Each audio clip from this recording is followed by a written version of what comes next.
This is the new Mercedes S-Class, and it's got some very big boots to fill because the old one was just so good. It's also got to beat its traditional rivals like the Audi A8. However, it's also got to beat the Auto Express current luxury car of the year, which is actually the Range Rover. Ever since the first S-Class arrived in 1972, it has always dominated the luxury car sector. Well, until it was recently deposed by the Range Rover. So, can this new one regain its crown? To find out, Auto Express road test editor James Disdale will be comparing it to the Range Rover and Audi A8 in a number of key areas. Okay then, first things first. Now obviously with cars such as this, one of the most important things is just how luxurious they are. The Range Rover sets the benchmark for the Mercedes to beat. And starting at £71,000, this TDV6 Vogue is the pick of the range. By comparison, the long wheelbase A8 3-litre TDI SE seems a bit of a bargain, and less than 64 grand is the least expensive car here. This stretched S350 Blue Tech L SE costs £2,000 more than the Audi, but is it really worth the extra money? Well, in terms of luxury, the Mercedes, well, they've just taken it on a step with the new S-Class. The quality of the materials is fantastic. The leather, the wood, it just feels like a real top quality item. It's just lovely to sit in. You know, you feel like you're someone important when you're in the back of an S-Class. The Audi, it's great quality materials. It's beautifully put together. It just doesn't have quite the special feel of the S-Class. Just feels a bit more like an Audi A4 and an Audi A6, you know, a top of the range version of that. The Range Rover, well, I mean, what can you say about the Range Rover? You know, it's got that British blend of wood and leather. It always feels special, and particularly the raised kind of seating position, even in the back, you know, you feel like you're on top of the world. Despite this, the S-Class is still the most luxurious. The Range Rover comes an impressive second though, with the Audi A8 third. Limousines are often used for carrying dignitaries about. Obviously I'm not a dignitary, but it is important to find out just how comfy this car and its rivals are in the back. The S-Class is offered with a range of seating options. This one has the £4,000 executive seat package, but you can pay even more to make them recline up to 43.5 degrees. That's more than in any other car. The Audi doesn't have such versatile rear seats, but in the back, it's no less spacious than the Mercedes. It may be big on the outside, but the Range Rover has 80mm less rear legroom than the two Germans. But does this really matter? Well, if I was a very wealthy businessman, I'd want to spend most of my time in the back of the Mercedes. Like the Audi, it's got a reclining rear seat option, but it has more scope for movement, so you can really sort of lie back and relax, and there's just lots of leg room to stretch out in. Saying that, there's not much difference in the Audi. It's also very spacious. There's just not the same amount of movement in the seat. The Range Rover, it's very good. There's a decent amount of space, but it feels more like an executive car in terms of space than a proper luxury limousine. You know, you really can't stretch your legs out in the same way.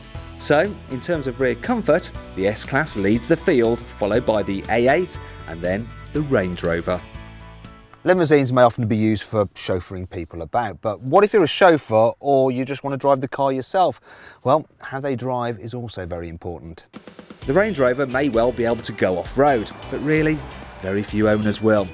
And on-road, its 2,160 kilogram bulk means its 258 brake horsepower 3-litre diesel does just 38 miles per gallon. It's quite swift though, as when we timed it, it did 0 to 60 in 7.7 seconds. Like the Range Rover, the 1,975 kilogram S-Class has adaptable air suspension for a comfy ride, while its 254 brake horsepower 3-litre diesel did 0 to 60 in 6.9 seconds, yet it can return 50 miles per gallon. Capable of 44 miles per gallon, the A8's 247 brake horsepower 3-litre diesel isn't as economical. It's slightly quicker though, as we clocked 0 to 60 in 6.7 seconds. You can thank the lower 1,890 kilogram weight and quattro all-wheel drive for that.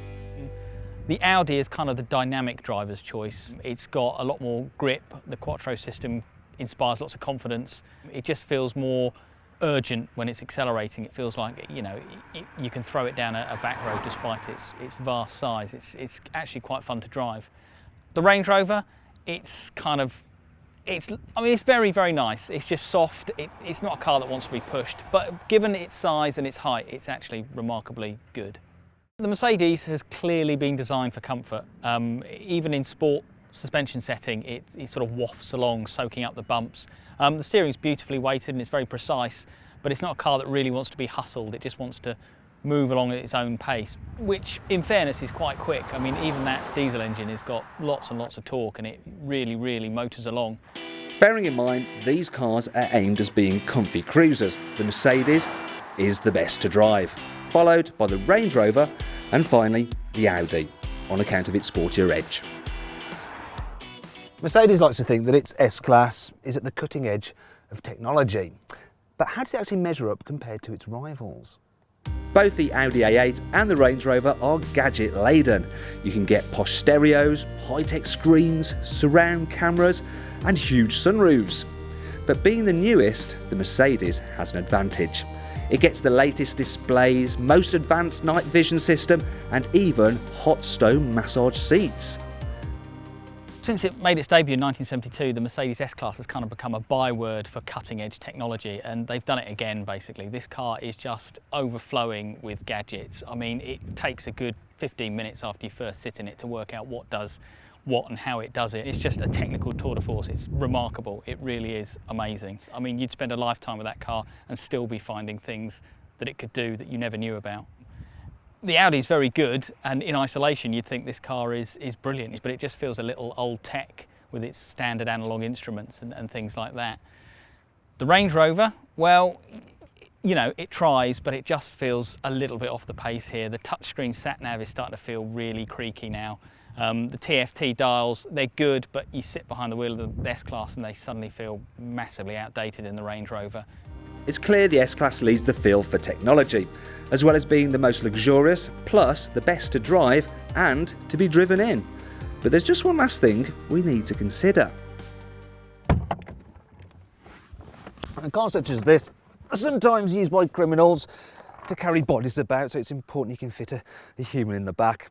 Seriously though, it is important that you can actually fit the luggage from all your occupants in the back, on at least a few sets of golf clubs. So how do the cars measure up in this respect? The S-Class's boot capacity is a respectable 510 litres. Interestingly though, the A8 is exactly the same size. However, the Range Rover has a 909 litre capacity, and with the seats folded, it can swallow 2,030 litres. In the unlikely event you're going to have these as a family car, then the Range Rover wins hands down. It's got a huge boot. It's the only one that you can fold the rear seats flat in. You know, it copes like a proper family car. The Mercedes and the Audi, there's a fixed rear bench. The boots aren't exactly small, but they're encumbered by little cutouts for refrigerated centre armrest things and stuff like that. So it's just, they're not massively practical. They're designed to waft up and down motorways flat out with businessmen in the back. This means the Range Rover is the most practical here, and overall it's a better luxury car than the Audi A8. Thing is though, the Mercedes S-Class is even better. I think in this market, for a limousine, you want luxury and you want comfort and you want refinement, and the Mercedes, well, it doesn't edge it, it beats them both quite comfortably. It's very good at what it does.